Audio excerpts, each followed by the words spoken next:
Hey everybody, how's it going? I'm Paul and with the Dicey review, and today we're going to be looking at the new Satellites and Commanders expansion for the dice placement game, the Artemis Project from the Grand Gamers Guild.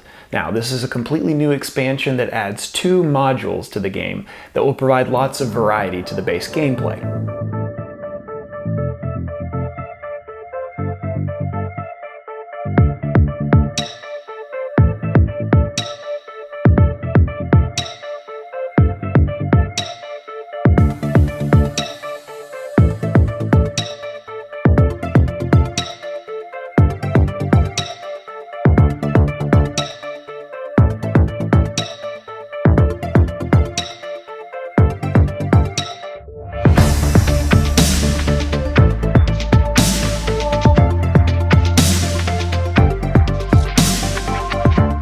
Now, this project was recently kickstarted successfully, so I do want to mention that this is a prototype copy of the expansion, and these components in no way reflect the quality of the final product once it'll be released. The Satellites and Commanders expansion for the Artemis Project comes with all of the components that you see here, including 1 Academy Overlay card, 4 new event cards, 4 new expedition cards, 12 total chariot tiles, 12 total ocean and surface buildings, 4 satellite tokens, 5 satellite dice, and 8 commander pawns. As I stated earlier, the prototype components for this previewer's copy will look much different in the final released copy. 2 notable examples will be the commander pawns, which will be custom, and the satellite dice, which will be custom dice as well. And it's also important to note that the components from this expansion will have this indicated symbol listed on them, so that they're easy to differentiate from the base game.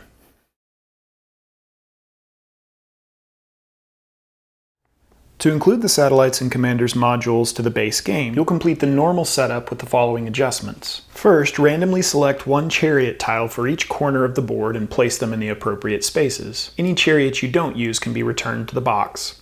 Then, make sure that each player is given the satellite die in their color. Make sure to place a supply of satellite tokens equal to 1 fewer than the player count near the board.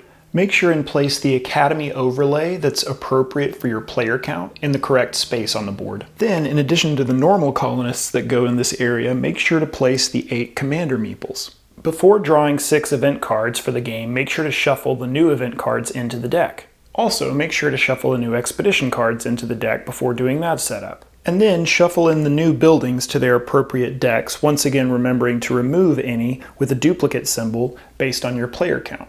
Also, you can feel free to remove some of the base game's items at random if you want to increase the chances that you'll encounter the new expansion's content. And there are 2 main differences to general gameplay with these expansions compared to the base game. The first main difference is the satellite die compared to the basic dice. During the game, any non-satellite dice are referred to as basic dice. This is important because the satellite die doesn't work like basic dice. It's not placed during the placement phase. The other main difference in gameplay is that the expansion has to be played in harsh mode, and essentially the changes in harsh mode are that during setup you won't place the additional 2 pawns to the doorstep area of the board, and during board setup you won't place the additional 2 resources in the vents and quarry spaces.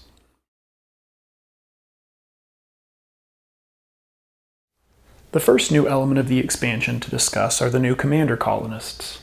There's a new section of the board known as the Commander Column. This section of the board allows you to nominate your colonists for a potential promotion into a commander. Even though there may be multiple nominations for a commander each round, only 1 player will be able to promote that colonist each round. During the placement phase, a player can place 1 of their dice in this section, and they'll have to send 1 of their colonists to potentially be promoted just like normal. Dice must be placed in this section from top down. It's important to note that each type of colonist has a promotion value from 1 to 4, depending on which type of colonist you send. And that promotion value is added to the total of the die that you send to get your total nomination score. So for instance, in this example, the player sent a die with a value of 3, and the engineer's value is 2, so they have a total nomination value of 5. To be able to place a die in the next space, someone would have to go with a total nomination value that's higher than the player that's previously placed before them. So in this example, with a value of 3, and with a colonist value of 4, this person now has a total nomination value of 7. Any player who wanted to go to the third space would have to exceed that value with their die and colonist combo. During the resolution phase, the commander column is compared, and the player who has the highest nomination score has the ability to promote their colonist to a commander.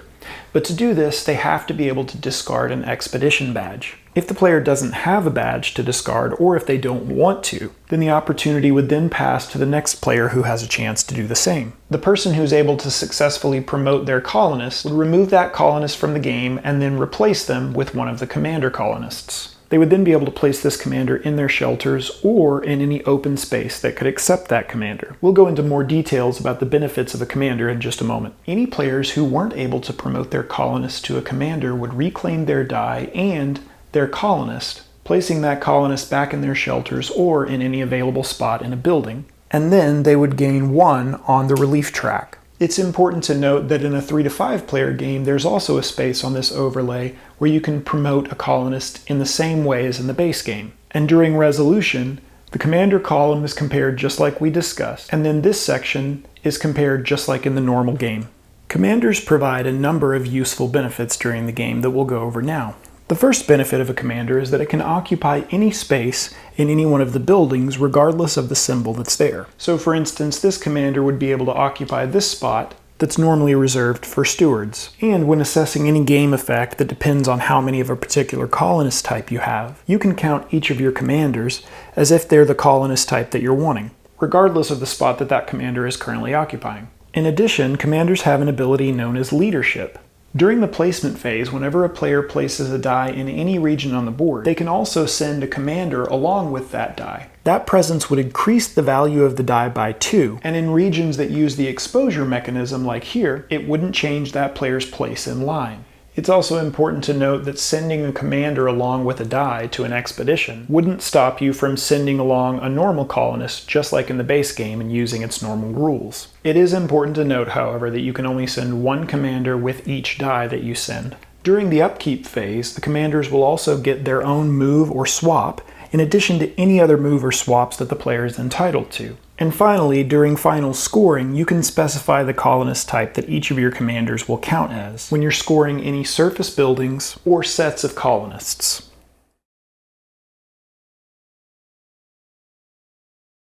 The other new element of the expansion are the satellites and chariots. Chariots are space stations that are positioned at the 4 corners of the board. And satellites are spacecraft that will orbit from one space station to the next in clockwise direction.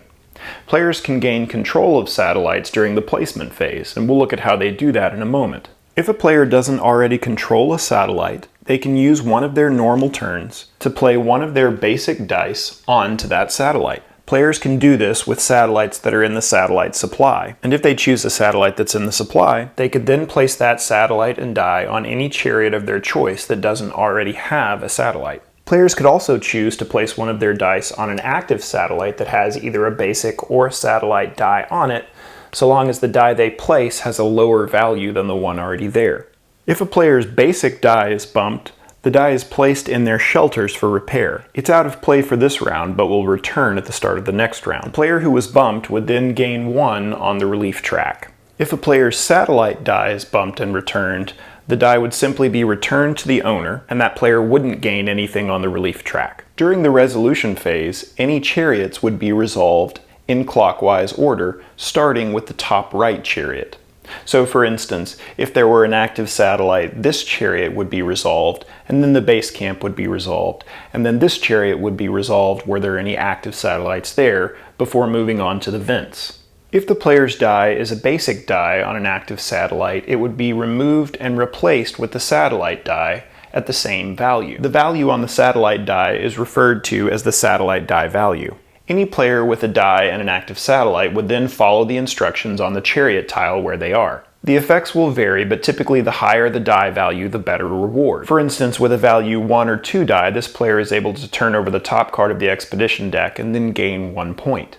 With a value 3 or 4 die, the player would be able to turn over the top card and choose one of the rewards on the expedition card. And with a value 5 or 6, the player would be able to turn over one of the cards, choose one of the rewards, and gain an expedition badge. And some chariots will have effects where timing matters. In this instance, this player would be able to select resources from the 2 spaces before those spaces are resolved. However, there may be some restrictions on the tiles as well. During the upkeep phase after step 3, where players will pay energy to warm their colonists, any active satellites will be assessed. In clockwise order, beginning with the satellite at the top right corner of the board, each satellite will either be maintained or abandoned by its controller. If a satellite is maintained, a player will pay 2 minerals from their supply, so in this instance the green player would pay 2 minerals. Then they would increase their satellite die value by 1, and the satellite would orbit to the next chariot in clockwise direction. If a player abandons their satellite, either because they can't or don't want to pay the upkeep cost, the player would retrieve their satellite die and return the satellite to the supply. And it's important to note that if a player ever has a satellite die value of 6,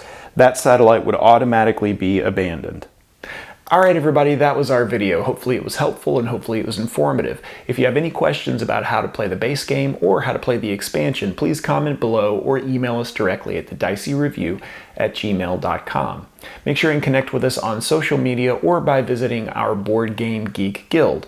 And if you find this video helpful or if you find this content valuable at all, make sure to subscribe to our channel and like this video. You can also click the bell notification to make sure that you're informed whenever new content comes out. Alright everybody, thanks so much for watching, and until next time, I'll see you at the table.